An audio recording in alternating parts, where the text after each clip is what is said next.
Hi, my name is Benedict. This is for some, long-awaited follow-up video to a video that I made off the cuff and expected to get about 4 views on almost 5 years ago. It's now coming close to 20,000 views. Yeah, I know peanuts for most people, but it's actually now my most popular video and tends to be my most popular video week in, week out. Go figure. It is on old school EBM industrial dance, whatever you want to call it, and I started in the first half by giving an overview of what EBM was, which was obviously of great interest to some people who didn't know what it was, so it put them in the place of some people who had lived it and sort of like, oh yeah, they like to sort of see that getting touched again. The second half had a bit of a tutorial, which was quite marred by the fact that for some bizarre reason the recording codec, exactly the same setup I'm using right now, had a cow and I sounded like a Dalek. No, it was not intentional, it was an error, but I wasn't going to re-record the video. So this is kind of like a follow-up. We won't be talking about the background anywhere near so much as just saying, here, I made a fragment of a piece, this is how I did it. May or may not be of interest to you. If it is of interest to you, please back yourself by popping some money into my Ko-fi account, assuming you're not actually going, oh, Benedict, can I hire you to help me do this stuff? As I have done for quite a few others. It's important because if you don't give back, you will find that people don't give to you. Alright, so let's have a quick look at the piece that we're going to work with here. It is a demo piece, so it's not supposed to be good, it's not supposed to be anything but what we need to demonstrate how to get the beginnings of this stuff for yourself.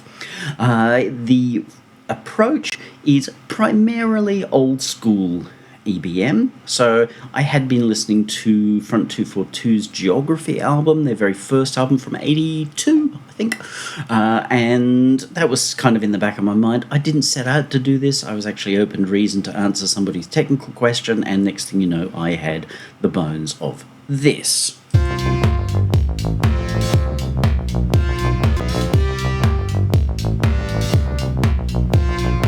Today is Monday.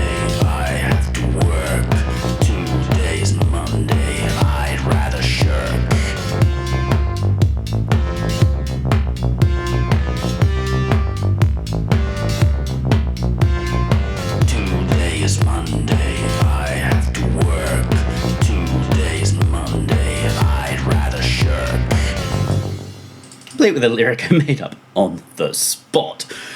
So again, it's not about saying this is how you do, and it's not meant to be modern or anything. It's just going with the basic bones of what you need to do if you want to achieve that, particularly old school. It's a driven sound.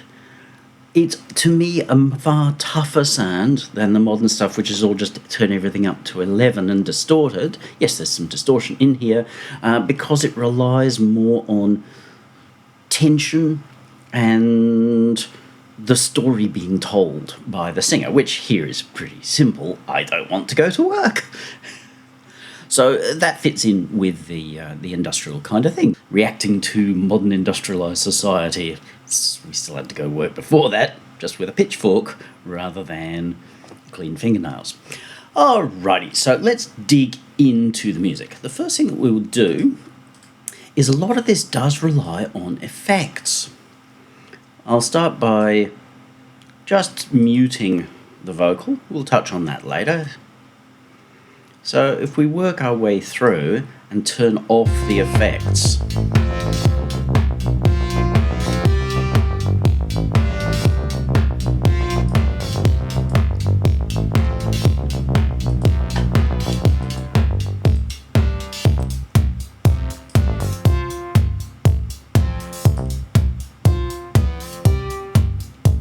you hear a massive difference. So a lot of the feel that you get is as a result of production. We can even go further and look into the mastering stuff. We'll just pull off the compression. Feel how we lose groove, we lose punch. It's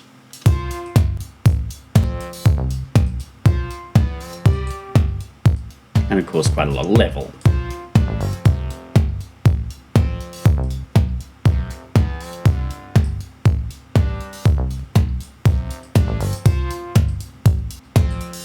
We'll put these parts back in.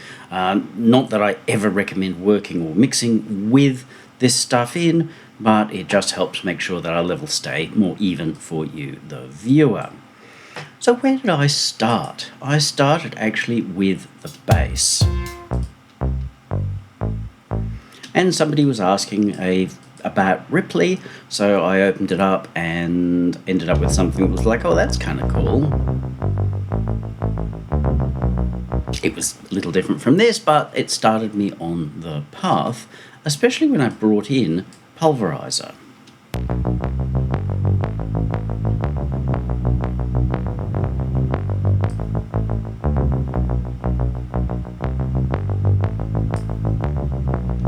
Hear how it really changes things, and the more astute of you may actually already be noticing, that's like ducking. Sidechaining. Yes, it is. What we've got is obviously our basic bass sound,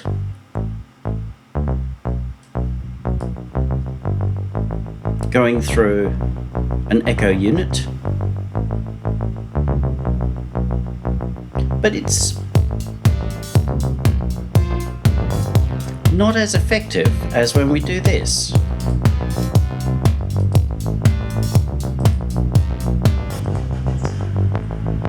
We'll look at the notes in a moment, but what we've got here is a compressor of sorts. It's a bit of a multi-tool, but it's a compressor.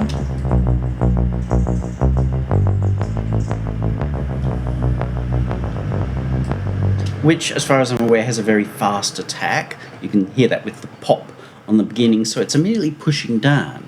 And because we've got a balance of the original signal and the echo, it's the original signal's actually pushing everything down. We're pushing the echo into this compressor, so they actually level each other out and effectively pull up the echo in a way that's different from if we just changed the wet-dry balance over here. As you can see, this is pretty loud already in terms of 50-50 balance. I rarely do literally 50-50. It's just a little inelegant. So that provides a groove. A little bit of stuff happening in the middle with the filter. But that's for you to play with. Now, many of you may also notice, well, hang on, that's not BPM synced. Yeah.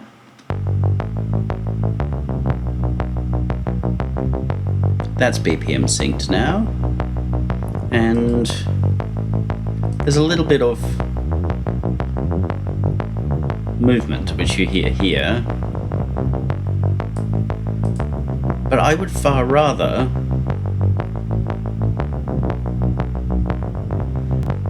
set the numbers myself. Now, I do not sit here with a calculator, because you might as well just press the sync button. The reason I don't love the sync button is because it's going to be perfectly rigid. Now, what we're looking for here is groove and movement.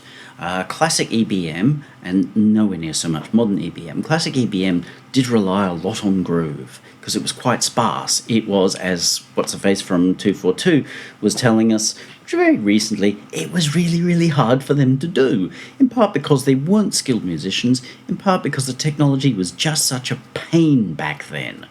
I came in some years later, but technology was just such a pain back then.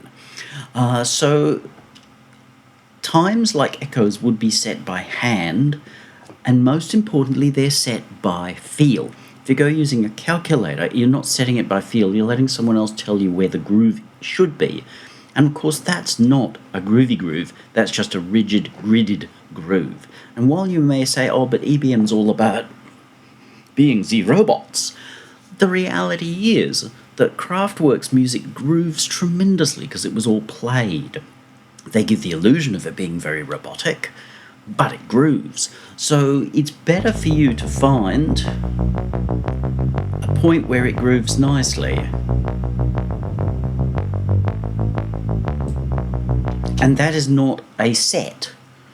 It's defined by the piece itself and how it works. So you're better off, especially if you want old school where it grooves harder than the modern stuff, which is just rigid. Obviously, I don't love it. Then set your times this way. And obviously then some just EQing and what have you of the sound. And again, just this really big introduction of this, which no matter how much I turn up the feedback or whatever, it's just not going to give the same result. So again, if you haven't worked it out, what's happening is that the main signal is compressing the overall signal. The overall signal is made up of a balance between the original bass sound and the echoes. So as the original sound triggers, it pushes the echoes down and then they come back up again. So it is ducking. It's just we don't need a third-party sidechain to do this. This is how real men duck. We are using the pumping and the crushing features of compression to do it, and you end up with a far cooler groove, especially than if you used a one of those devices like an MSEG or whatever that just says every quarter will duck the level. One of these kinds of things that will just bloop, bloop, bloop.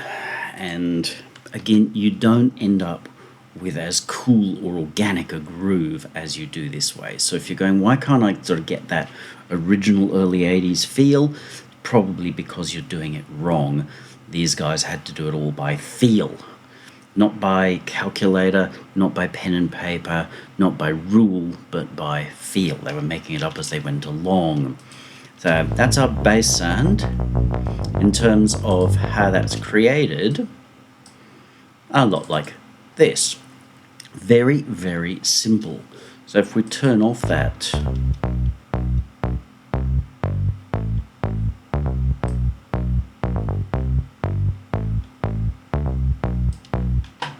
you see I've got two sections, so it's a call and response. They're very similar, but they're not the same.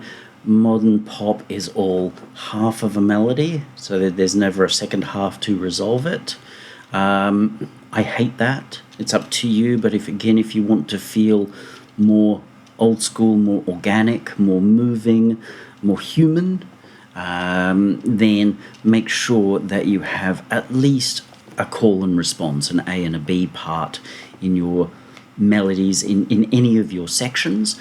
Otherwise, do do do do do do do do do do do do like trap does. It's boring as well. Something that's really boring, really, really fast.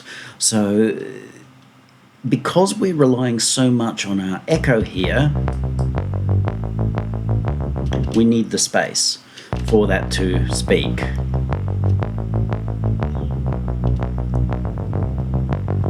Yes, the roll creates some, but that's actually, that's interesting. Especially if we have avoided using rigid BPM divisions and stuff like that.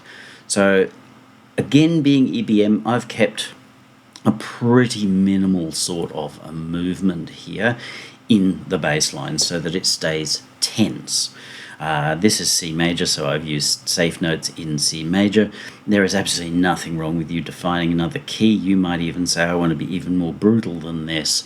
And define your key as being nothing but semitones. So you might put that on the C sharp and this on the B flat and this one, the G up to the A.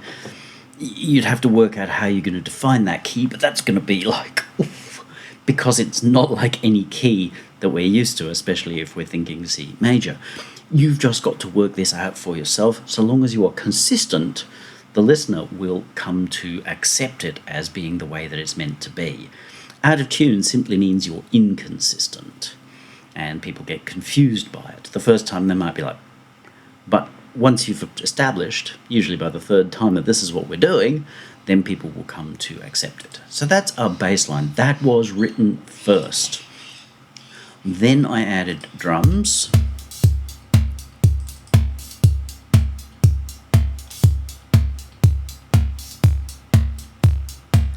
I don't think in the end that I ended up making an A and a B section on this. No, I didn't. I got away with it because it's such a short piece, and, well, I just got away with it. There's enough movement elsewhere just to justify it, and EBM is minimal in this sense. I made these sounds in the piece, and to me that's an incredibly important thing to do. Rather than using a kick drum module, kind of like this, I never use that. I've used basic tone things. So if we go to solo, just this guy, we've got two parts. Kick, or you can hear a little bit of the reverb. I didn't cover that before. It's a unique style, Benedicti sort of reverb. I've done a lot of stuff on reverb, so probably better to look at that. I'm not going to dig into that. And this is going to make it too long. So a basic, classic analog style kick with just a little bit of noise, a click, to bring it through on the front. And then paired that with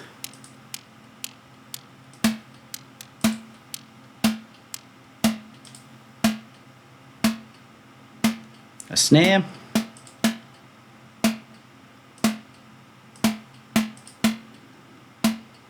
and that again is made of two halves.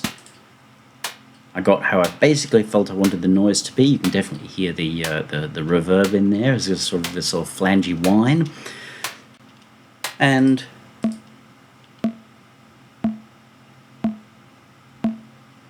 put the two together,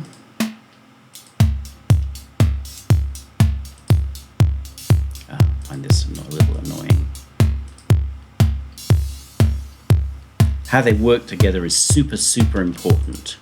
The reason that a lot of people spend so much time flipping through samples is because they haven't learned how to make things work together.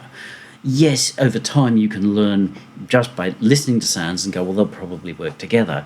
But you know what, if you're just flipping through things, it means you haven't learned how to make things work together. The reason that drums sound super in a track is because they've made it work in that track. Whether they're samples or not, they have been mixed in such a way, the whole track has been mixed in such a way that it all works together. So saying, well, I need to find the right sound means that you're missing the point, and you will waste a huge amount of time pulling in drums in solo, mixing them, processing them in solo, and then finding they don't work in the piece. Worse, they don't even work together. So this is why I make my sounds together, because now I know that they feel like a unit, like they belong together. So that's in a combination of tuning and just basically how everything balances.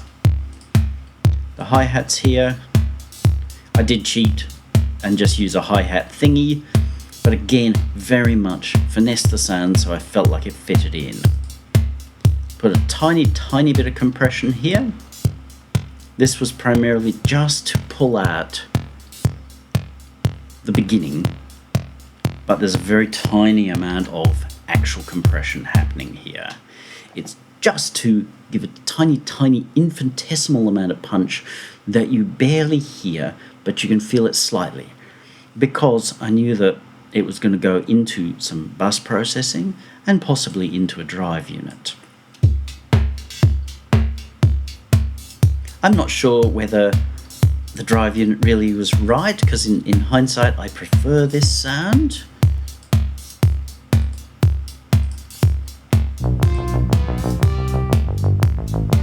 So I might end up staying with that sound if this were to go to mix, but I'm making decisions before I should and trying to add in quite a few layers of things to show this is what was done. With a rhythm section set, I did processing, bus processing.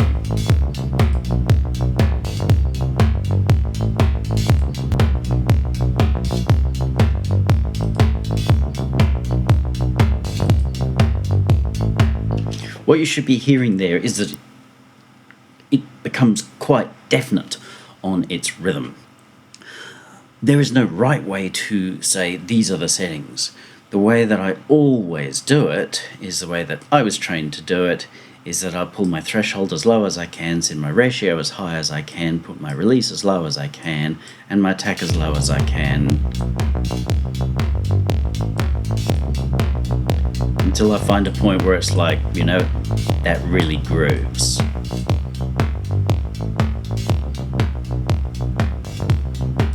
I liked that.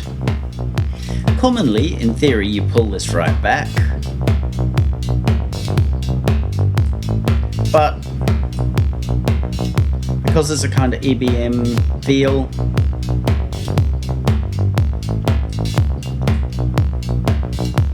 and I wanted it to be definite, I wanted that to be quite noticeable. So that's pushing that drum and that bass together. So it makes them work as one. Speaking of as one, then we also do some EQing here. Some of that's to help with clarity because we've got an awful lot of bottom end going on here. And some of that is because if we EQ, just like compressing here, if we EQ at this point on the bus, the combined signal, it helps pull them together. And that's really important. Looking at the EQ of each of these on their own, against just about clarity. Here I'm looking for punch, well, the kick and the snare, I'm going to really push those. Bass, I did learn later, as I was doing the mastering, that this frequency was just a little too thick, so I pulled some out on the master and pulled some back here. I did have a cut, but it was in a slightly different spot, and I said, no, we're going to rationalize these together. You'll notice I'm rolling off quite a bit of bass here, because we don't need this to be uber bassy, we need it to provide the punch and the roll. So that's making sure that we've got a nice functioning rhythm section. And again, if we go back over to our masters, hear how this feels quite flat now?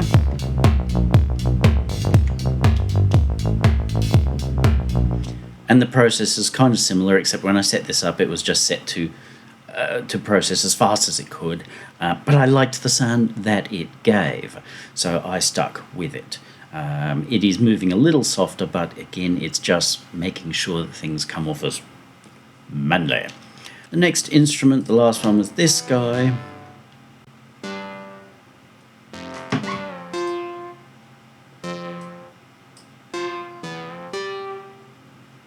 Sorry, it's just a pain doing these things together. So it's a case of finding how do we make these balance. Well, I decided I'm in C major, so my bass and my lead sound both are in C. I have started with them being in C because it very clearly says to people we're in C major. The listener is not there to care about what key you're in, merely you need them to understand what the framework is. If you put random notes in, then they will feel confused because it's hard for them to work out, well, what's the structure here? Just as if you're playing, start playing, say, like a smooth jazz song, a Sade song, and then when the guitar comes in, it's the guy from Slayer playing Slayer parts. You're going to be like, this doesn't gel. So this is a case of making sure it gels. So my notes are incredibly conservative. In theory, I should have put that to match the bass line, but they're all in key, so it's probably okay. And it creates harmony. Here I've got a B and a B resolving into the C. And again, you'll notice that between this section and this section, they are slightly different. When I'm in the vocal section, you'll see that the synthy, grindy sound, it goes low rather than high because I don't want it to compete with my ever lovely vocal. So really, really simple parts. You don't need to be a virtuoso to do this. You've just got to find great balance. And great balance often comes by finding the point where it's interesting. Simply going, oh, I'll be lazy and I'll put it on all the safe spots. No. this is a combination of safe spot, oh, that's an odd place to put that. Semi-safe spot, oh, that's an odd place to put that. But they are consistent. Therefore, we end up with a groove, a conversation as such.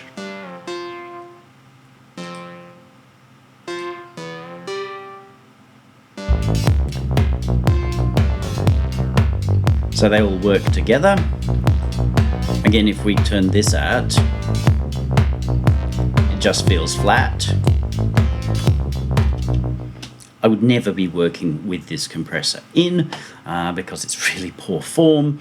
I'd be working without it, but as I said before, this helps keep you with a consistent level, so you don't have to turn your knob up and down as you're watching your way through this.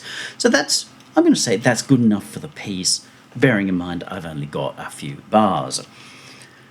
I then decided that I would add a vocal, and as I said to you already, I just made that up on the spot. Today is Monday, I have to work. Today is Monday, and I'd rather shirk. I normalised that. I did actually take 2 passes, and I did stuff up in actually the second one. But the first one I didn't like. I didn't like the words I made up. They didn't make sense. And so I took some of the bit that didn't make sense and used it to cover my stuff up. That's exactly what I did there, but it was done in one go. I love to keep things as live, as authentic as possible. And we can hear, if we loop here, today is Monday, I have to work. Today is Monday, and I'd rather shirk. So you see I've put some of the sound in. The last thing we need is in EBM is somebody sounding like they're Mr. Ordinary. The last thing anybody wanted in EBM was Mr. Ordinary. You wanted Mr. Ordinary, you wanted to listen to LRB. You wanted something that was different, that was edgy, that was scaring, that was intense. So I've put that intensity in from the beginning. Reverb. Today is Monday, I add space. Again, I'm not going to get into that. It is a kooky reverb. Very much in keeping with the time and very much in keeping with the Benedict approach to things. Today in terms of processing, I'd rather shirk. Today is Monday, I could have used a compressor, but I was happy with how even I was. The more experienced a singer is, the more even they will be. Am I an experienced singer? Hell no. But I've done this enough times over the decades to be fairly consistent more often than not, especially with such a short thing. So compression as such was completely unnecessary, also because I was going to put it into a drive unit. Have to work. Yeah, how that just makes it Monday, and I'd rather shirk. So it pulls out the vocal fry in the voice that's being put on there, and to me that's a great thing. It sets up a lot of what we want to do. That was done in the mix. Today is Monday, I have to work. And then an echo. Today's Monday, and I'd rather shirk. Today is Monday, I have to work.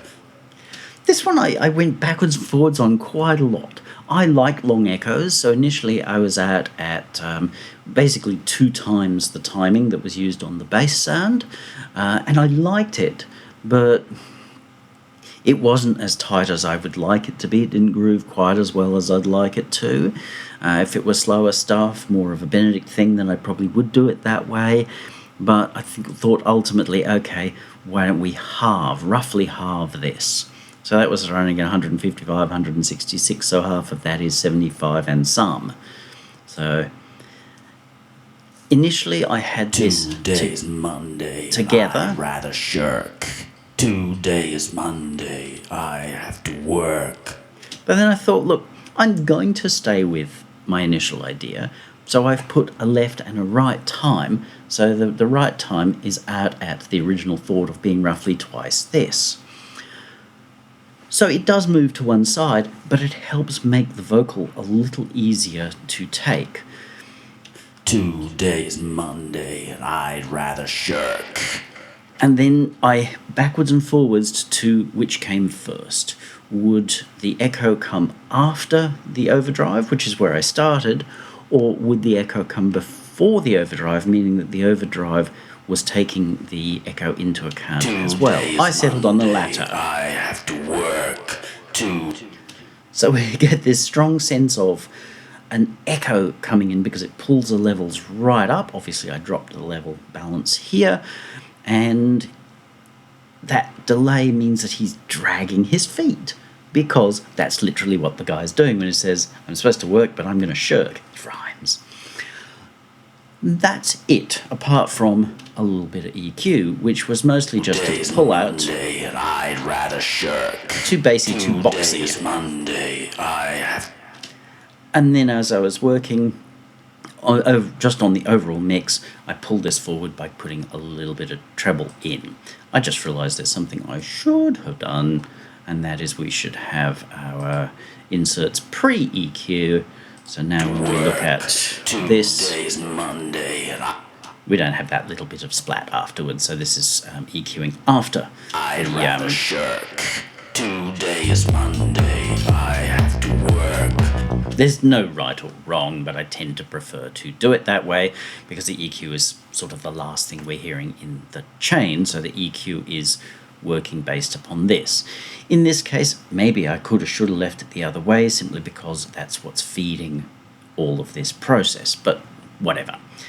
That's it. We've got everything back in. Today's Monday and I'd rather shirk. Today is Monday, I have to work. Today's Monday and I'd rather shirk. So this is how it sounds when I'm working on it.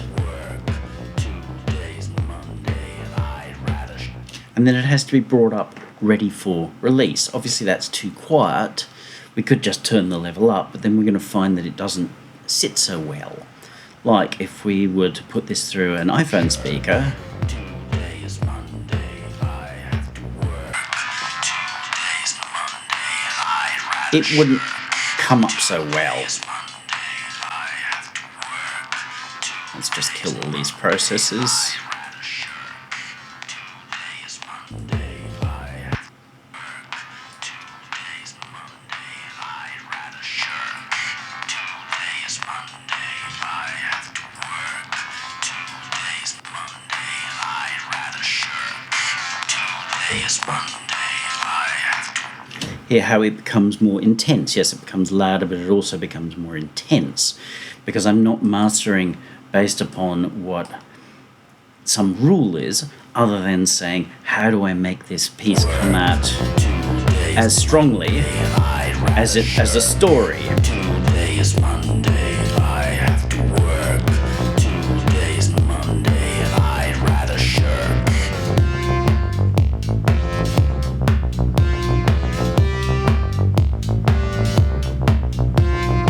Today is Monday, I have to work. Today's. That's it. It's surprisingly simple. It was done in a couple of hours. In part of that was simply because I was really originally messing around and I wasn't going to be doing this as a tutorial, but it comes together really quite simply, and when we look again at those parts, they're all really quite simple. Go where? So if we turn off our drums, because they're not entirely useful, really simple, but the important thing is to keep them harmonically connected. The simple way is saying keep them in the key that you are in, and you can make up your own key. If you decide that you only want to use 3 notes in your whole key, that is okay. If you want to make that your whole key, that is okay. You've just got to work it and work out how to make it consistent. So don't feel like you're held in by rules. If you go, well, they're the notes that sound cool when I play them, and that's the melody I want, cool, that's it. You may find at times you want some extra notes around it, in which case you say, okay, now that's useful, so I'm going to add that to my key scale. If you don't need it, cool. Then you can say that's my whole key scale. They're the only notes I'm ever going to play in this whole piece. And that's perfectly okay. There's probably some weird name for that, but who gives a flying banana peel? It's up to you to define and create the universe that you want to put your listener into. So that's what it's all about. None of it's about saying that's the thing you do. It's all about saying, okay, what's the story that's being told here? How do we build the scene in which we set that story and get it to feel right? And Benedict not wanting to go to work tomorrow,